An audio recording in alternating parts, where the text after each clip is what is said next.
Programa 9. Generación del 27.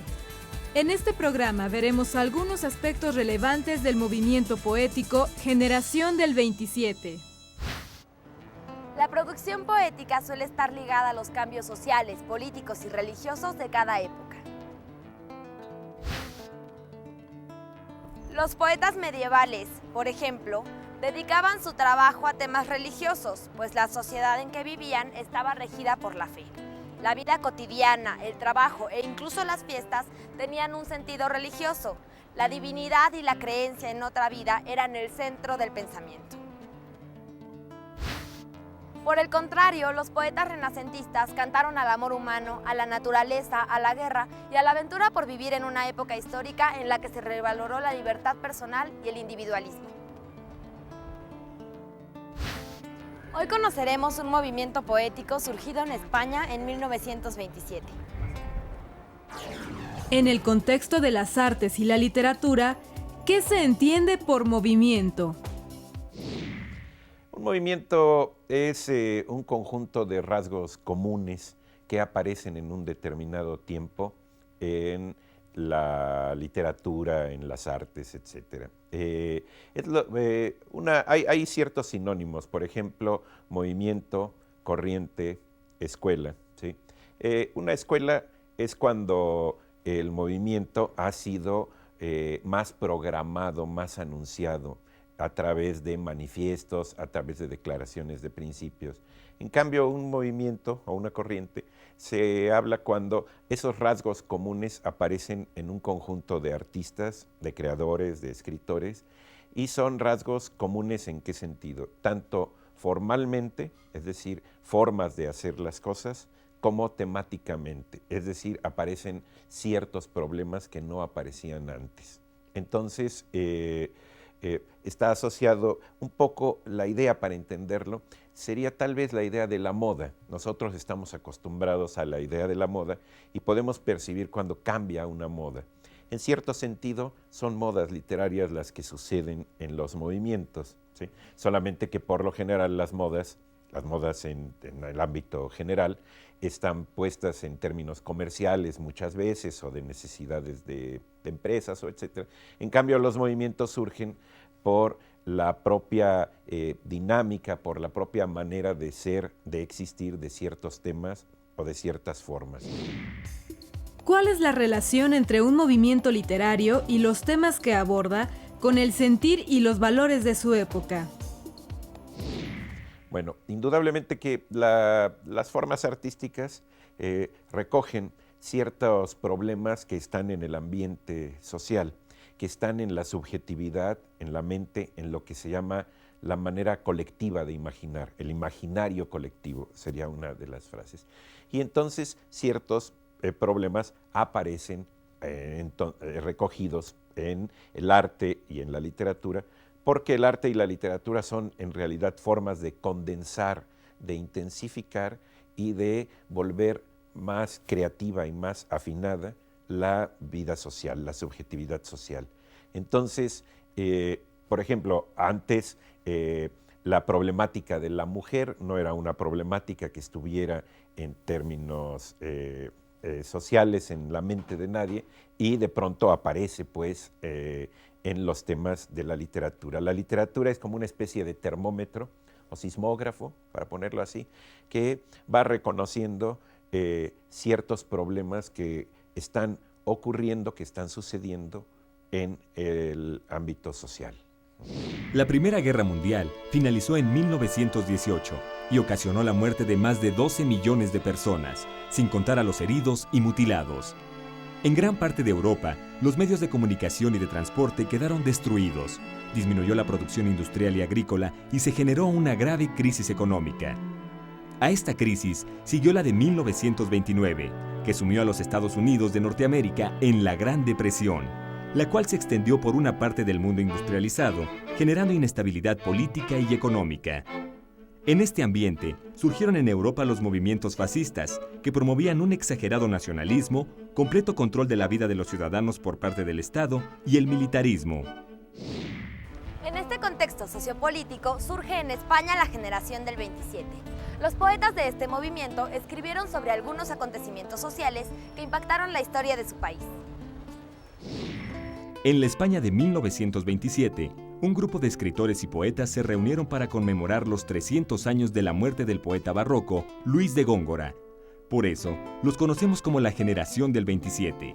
Al igual que en el barroco, combinaron la poesía culta con la popular, agregando el verso libre, es decir, experimentaban con la cantidad de sílabas. A partir de 1931, España se convirtió en una república socialista. Algunos militares de ideología fascista se rebelaron contra el gobierno en 1936, dando inicio a una guerra civil que duró 3 años, cuando Francisco Franco derrotó a la República. Dándole voz al sentir de su patria, diversos representantes de la generación del 27 apoyaron a la República o denunciaron la muerte y exilio de miles de sus compatriotas. La cebolla es escarcha, cerrada y pobre, escarcha de tus días y de mis noches. Hambre y cebolla, hielo negro y escarcha, grande y redonda. En la cuna del hambre mi niño estaba, con sangre de cebolla se amamantaba, pero tu sangre, escarchada de azúcar, cebolla y hambre.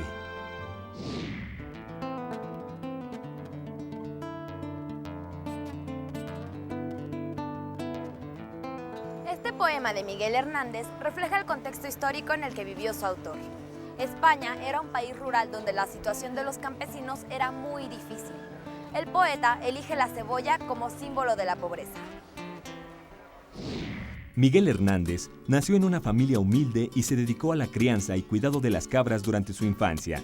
Fue un excelente autodidacta que aprovechaba sus descansos para leer a los grandes poetas españoles y escribir sus propios versos. Más tarde, viaja a Madrid y su talento le ganó el respeto de poetas como Pablo Neruda.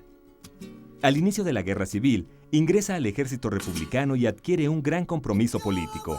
Durante la guerra, escapa brevemente para casarse. A la derrota de la República, se convierte en un perseguido político y pasa los siguientes años en prisión. Estando en la cárcel, recibe una carta de su esposa, en la que le cuenta que su situación es tan difícil que a veces ella y su hijo solo tienen cebollas para comer. Es entonces que escribe la canción de cuna Nanas de la Cebolla. Tiempo después, Miguel Hernández se enferma de tuberculosis y muere en la cárcel a la edad de 31 años. Alondra de mi casa, ríete mucho. Es tu risa en tus ojos la luz del mundo. Ríete tanto que mi alma al oírte bate el espacio. Tu risa me hace libre, me pone alas. Soledades me quita, cárcel me arranca. Federico García Lorca fue otro gran poeta y autor teatral de la generación del 27. Como buen andaluz, era un profundo amante y conocedor de las culturas andaluza y gitana. Yo me subí a un pino verde por ver si la divisaba, por ver si la divisaba. Y solo divisé el polvo del coche que la llevaba, del coche que la llevaba. Sus poemas reflejan la visión de este grupo étnico cuya cultura popular ha marcado el sur de España. Los gitanos expresan sus alegrías y tragedias en versos sencillos y musicales que influyeron profundamente en la poesía de Lorca. García Lorca murió asesinado por ayudar a sus amigos antifascistas. La luna vino a la fragua con su polizón de nardos. El niño la mira.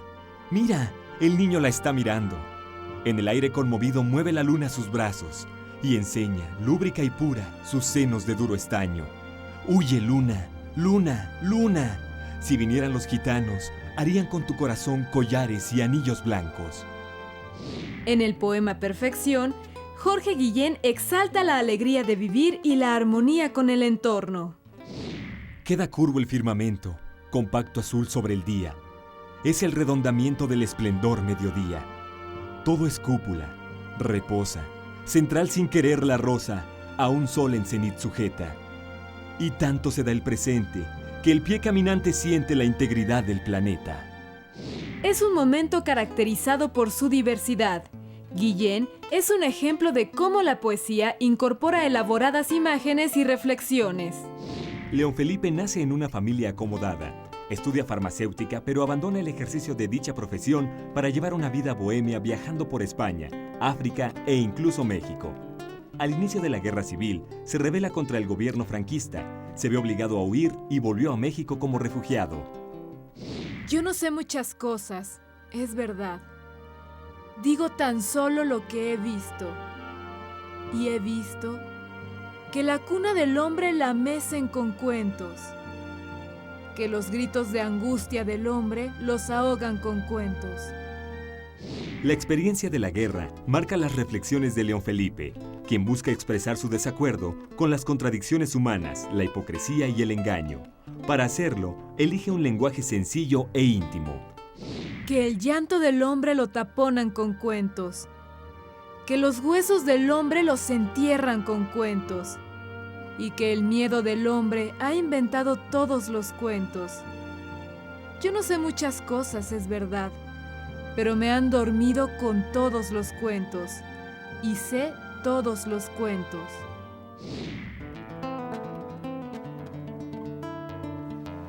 Espero que la información de este programa les sirva para comprender un poco más a los poetas de la generación del 27.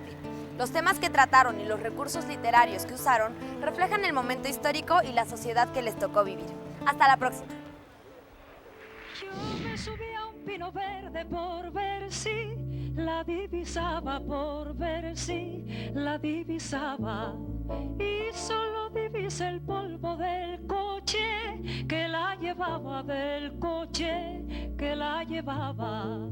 Anda, jaleo, jaleo, anda, jaleo, jaleo. Ya se acabó el alboroto y ahora empieza el tiroteo, y ahora empieza el tiroteo.